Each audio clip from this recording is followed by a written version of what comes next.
Mtazamaji, asante kwa kuendelea kuichagua TVE. Bado tuko nawe katika TV Habari, na sasa tuungane naye Nizia Masinde kwa habari za biashara. Kifuatacho ndani ya TVE Habari. Katika biashara, BRELA yaongeza kasi urasimishaji wa biashara kuchochea uchumi.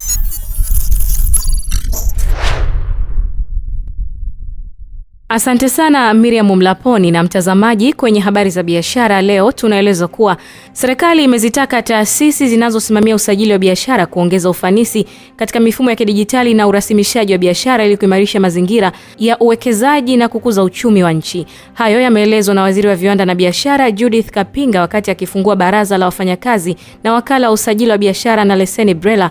Amesema BRELA ina nafasi muhimu katika kukuza sekta binafsi na kuwa ni lango kuu la usajili wa biashara na uwekezaji nchini. Hivyo ni muhimu kuendelea kuwekeza katika rasilimali watu na kuwapa watumishi mafunzo na stahiki zao ili kuongeza tija, huku akisisitiza umuhimu wa uadilifu, weledi na uzalendo katika utoaji wa huduma. Mojawapo ya njia kufikia maono ya Mheshimiwa Rais ya kuongeza wigo wa fursa za ajira kwa vijana ni kuongeza nguvu katika urasimishaji wa biashara.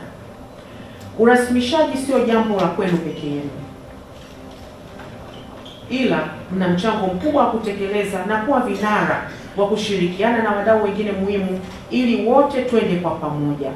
Na mimi kwa leo ninawataka mwe na kakati maalum wa kuongeza njia katika hili. Waziri Kapinga ameeleza kuwa zaidi ya 80% ya biashara nchini bado zipo katika sekta isiyo rasmi, hali inayohitaji juhudi za makusudi ili kuzirasimisha ili wajasiriamali wadogo waweze kupata fursa za mikopo, masoko pamoja na ulinzi wa kisheria, jambo litakalosaidia kupanua wigo wa shughuli za kiuchumi. Kwa upande wake, mkurugenzi mtendaji wa BRELA Godfrey Nyaisa amesema taasisi hiyo imevuka lengo la makusanyo kwa 105% katika nusu ya mwaka wa fedha 2025-26 na kuwasilisha shilingi bilioni 3.1 kwa msajili wa hazina, huku ikiendelea kutekeleza mpango mkakati wa mwaka 2026-2031 unaolenga kuboresha mifumo ya usajili, miundombinu na kuongeza ufanisi wa huduma kwa wateja.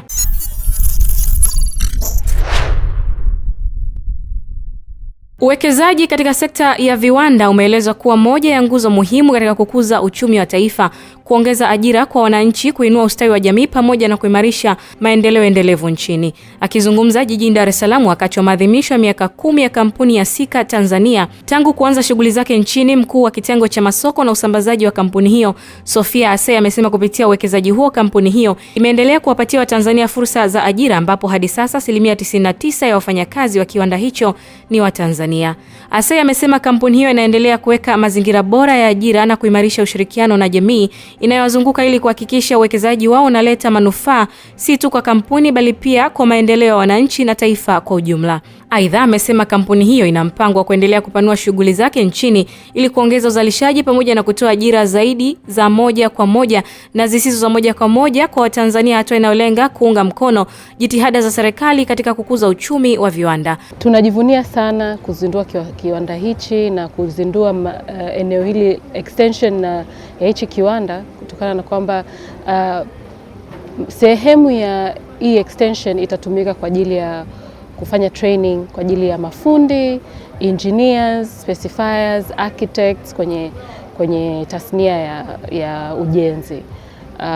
Tunajivunia sana hii sherehe ya leo kutokana na kwamba ina indicate kwamba ni investment kubwa ambayo Sika inafanya kwenye nchi ya Tanzania, lakini pia ni investment kwenye watu wa Tanzania na kwenye future ya Tanzania. Kwa upande wake, Doto Damian kutoka Sika Tanzania amesema tuzo aliyoipata ya usalama mahali pa kazi imeongeza ari na motisha kwa wafanyakazi katika kutekeleza majukumu yao, huku akibainisha kuwa kampuni hiyo inaleta teknolojia kutoka Uswisi inayohusiana na utengenezaji wa madaraja pamoja na miundombinu mengine, jambo linalowezesha taifa kunufaika na ujuzi wa teknolojia hiyo. Kwa hata haya unayoona mafanikio ni kutokana na kujituma na vile kuwa na ukarimu katika vitu vyote unavyofanya. Kazi ni more of technical na inahitaji ufanisi na mambo ya teknolojia mahala pa kazi sana.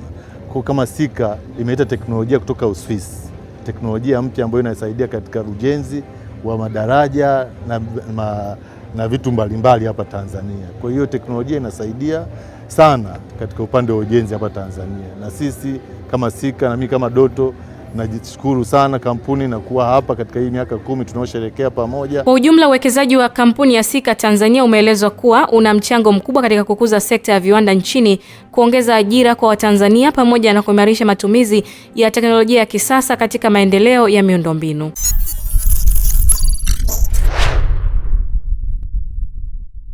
Na katika kuadhimisha siku ya wanawake duniani, benki ya CRDB imesema itaendelea na dhamira yake na juhudi za kuwawezesha wanawake kiuchumi kupitia utoaji wa mikopo nafuu pamoja na kuwapa mafunzo maalum ya kuwajengea uwezo katika ujasiriamali na uongozi ili waweze kushiriki kikamilifu katika maendeleo ya uchumi. Akizungumza Ijumaa jijini Dar es Salaam katika maadhimisho ya siku ya wanawake duniani, mwenyekiti wa bodi ya CRDB benki Profesa Neema Mori amesema wanawake wana nafasi kubwa katika kukuza uchumi wa familia na taifa kwa ujumla. Hivyo benki itaendelea kushirikiana na makundi ya wanawake na wajasiriamali ili kuongeza fursa za kifedha na mafunzo ya uongozi. Sehemu ya kutoa, tunafikia wanawake wengi sana nje ya benki. Kwa nini nasema wanawake wengi? Kwa sababu tunawahudumia wanawake wa sekta zote.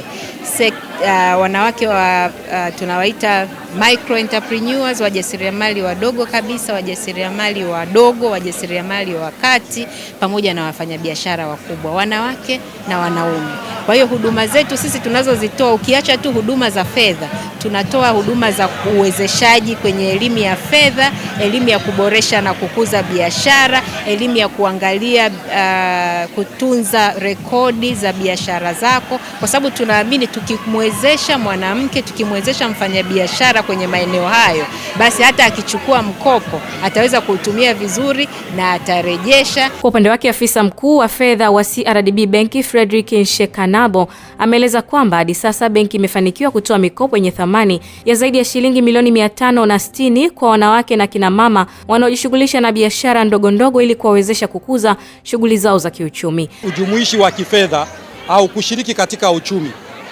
Kwetu sisi CRDB tuna kitengo maalum ambacho kinasimamia kuwawezesha wakina mama kushiriki katika uchumi kwa kuwapa mitaji, lakini kuwajengea uwezo, kuwafundisha namna ya kuendesha biashara, nidhamu ya kifedha. Na tumeona taasisi leo hii imepata ushuhuda wa baadhi ya wateja ambao wameshiriki. Kwa ujumla kwenye dirisha hili ambalo liko chini ya idara yetu ya biashara, limeweza kutoa takriban bilioni 560 kwa wanawake na wakina mama wanaofanya biashara ndogo, kati na ndogo, SMEs. Amebainisha kuwa pamoja na mikopo, benki itaendelea kutoa elimu ya fedha kwa wanawake ili kuwasaidia kusimamia vizuri mapato na uwekezaji wao, hatua ambayo itachangia kukuza biashara zao na kuongeza mchango wao katika maendeleo ya uchumi wa nchi. Asante sana mtazamaji na Miriam Mlaponi. Hayo ndio yaliyojiri kwenye habari za biashara kwa siku ya leo.